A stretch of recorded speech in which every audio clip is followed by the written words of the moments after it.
And of course, Cole was here the last time that Auburn won here as a player, and we talked to Tommy Tuberville earlier this week.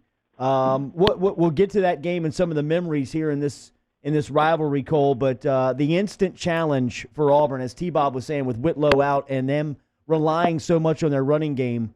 How do you see this game going into tomorrow's 2:30 matchup?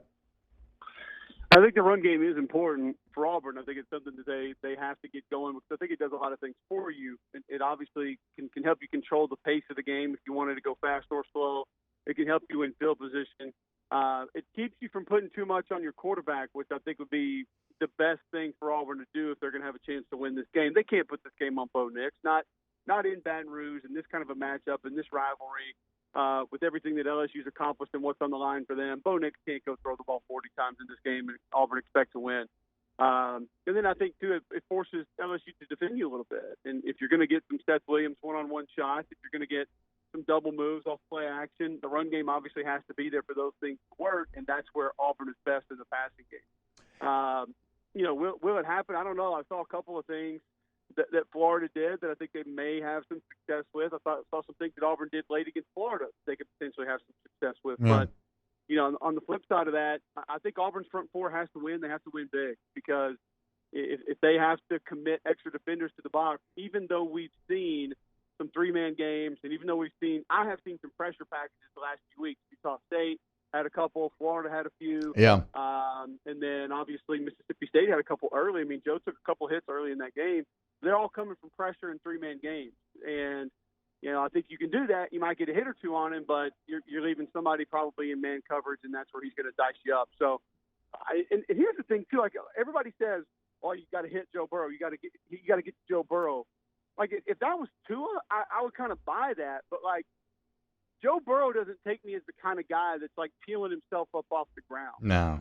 You don't see Joe Burrow barely getting able to get up or kind of crawling up around. And I think he's gotten hit before and he's been fine.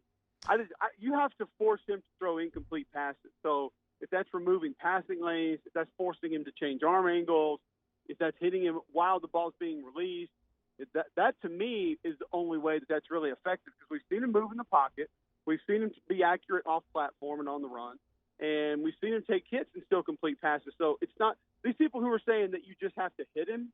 I don't buy that. I think it has to be a lot more than that. And then the other part is Auburn's got to be great tackling on the back end. If anybody's going to beat LSU, you're going to have to tackle because obviously what Chase and Jefferson and Dillon and company do after they receive the football is otherworldly. And if you don't get them on the ground after they receive the ball, you're going to be in trouble. Yeah, and look, and I think back to that A&M game, and that was one of the best tackling performances that I've ever seen, was Auburn that game. To your point, Cole, Burrow is completing 65% of his passes when under pressure this year, which is the best in the SEC. So he's been pretty good at staying in the face of those hits. But I want to ask you about this. To me, there's been a bit of a disconnect between how you've talked about this Auburn offensive line and then the rushing statistics, right? I mean, this is the team that leads the SEC in rush yards per game at like nearly 240, and yet you always haven't been high on this Auburn offensive line. So how do you see that matchup playing out of Auburn's big guys against LSU's defensive line?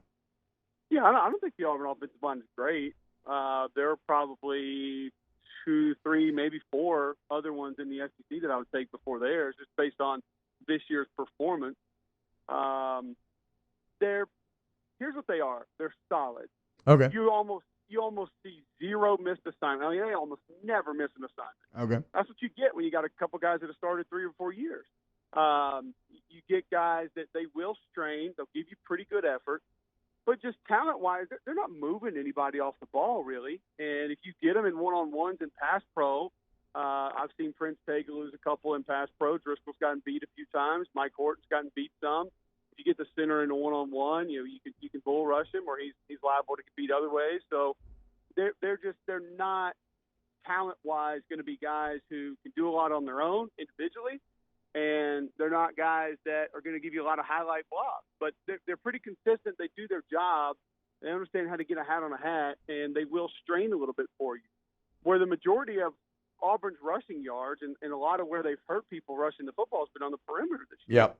You go back to what they did outside against Arkansas, what they did outside against A&M, and let's be honest, I think they had 400-something rushing yards against Kent State and another big game against Tulane. So that pads those stats just a little bit. But if they're going to beat LSU, it's got to be between the tackles. You're not outrunning this defense. They're not going to go. It's not going to be Anthony Schwartz around in. It's not going to be Sean Shivers on a quick pitch. I mean, it's got to be either DJ Williams, Harold Joyner, mix in a little Cam Martin, mix in some Joey Gatewood, Bo Nix keepers to keep the defense honest. And you got to go with the teeth of this defense, and that's not an easy task because Rashard Lawrence is a good player. Divinity's a good player at inside linebacker. Apuika's had a pretty good year. So that to me is where it has to happen, at least the bulk of it. And it's got to get started there first because that opens other things up. But, I know what the rushing statistics are, and I think a lot of those have been quarterback runs, and a lot of those have been perimeter runs by people who don't necessarily line up at tailback. Yeah, and one thing to watch for is I feel like LSU's really starting to figure out how they can use the combination of Stevens and Delpit, and I look for those guys in the box to try to fight some of those perimeter runs. Let's talk about Bo Nix, Cole, because he's really just been thrown into the deep end since day one this year, and he's had some really good moments, some not so good moments. But, what does he have to do? I don't know if you want to put numbers on it or be more general, but, what do you think Bo Nix has to do if he's going to come into Tiger Stadium and pull off this upset? He's got to be good with his legs again, and that means leaving the pocket, and that means then some quarterback design runs as well, and he'll get an opportunity to have a few of those. He's got to make great decisions, and that's there have been multiple instances this year where he's tried to fit some ball ins and it just wasn't there, and he's made bad decisions and maybe made a few bad decisions trying to keep plays alive instead of just throwing the ball away or taking a sack and living for the next play. And then I don't think you can turn the ball over. I think one may be too many in this game because LSU is going to get theirs. I mean, playing against LSU, it's the old Kobe Bryant, Michael Jordan, LeBron James strategy. They're going to get their 30. So what are you going to do to everything else? Yeah. And I think that everything else is sort of applicable to the Auburn offense. So if LSU is going to get their 35, their 38, their 40, I don't know if many people are confident that Auburn can get that. So my point being, this is kind of the way that I've looked at this game this year.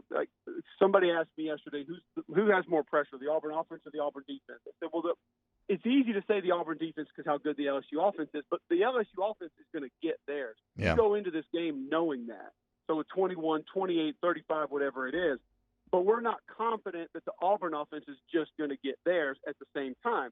Therefore, every single possession that Auburn has in that game is magnified times 10, times 20, point. times 50. Because if you don't get it on one attempt when you have an opportunity, that may be what cost you the game. And if you turn it over and give it back to LSU and all of a sudden that's a 14-point swing, that may be enough for them to find a way to hold on to win that football game. So I think every possession Auburn has is magnified in this game, and the defense knows, hey, it's a great offense. You're going to get got. Somebody's going to make a play. It's going to happen. It's happened. I mean, Auburn played a great game. I mean, a great game defensively against Florida. And look what they got. They had two big pass plays. They had a Great big run point. play. You subtract 3 plays from that game, and that's a top 10 defensive performance in the last 10 years that we're talking about.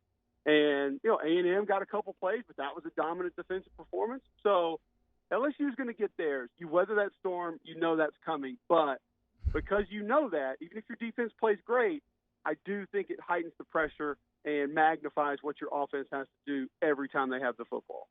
Cole, you played one of the infamous games in this series. I got a minute left here. When you hear the LSU-Auburn rivalry, what do you think of? I mean, I think of standing on the field an hour and a half after the game and smoking cigars. But, I mean, being 2-0 in Tiger Stadium comes to mind. Wow. Another game. So that's one that comes. This whole cigar game is hilarious. Auburn fans are mad at me because they say it's my fault that I've cursed the team. Yeah. LSU fans are That mad makes at me sense. because they say it wasn't a good team and it was disrespectful and it hurt their feelings. Listen, hey, I wasn't the guy that stomped on the Tiger Eye the next year before kickoff, which is probably actually what started this whole thing. Yeah. That's disrespectful. Don't put that on me. I would never do anything to, like, disrespect the team's field before a game. Now, I'll light a cigar and smoke it on your field after I beat you 41-7, but I would never stomp on a team's logo in pregame warm-up. That is something that you don't do to the football gods. So I love it. Have a good call tomorrow, sir. Thank you for the time as always. thanks, fellas. The best, Cole. Close it Straight out off next. the plane and straight into my heart. I love that man.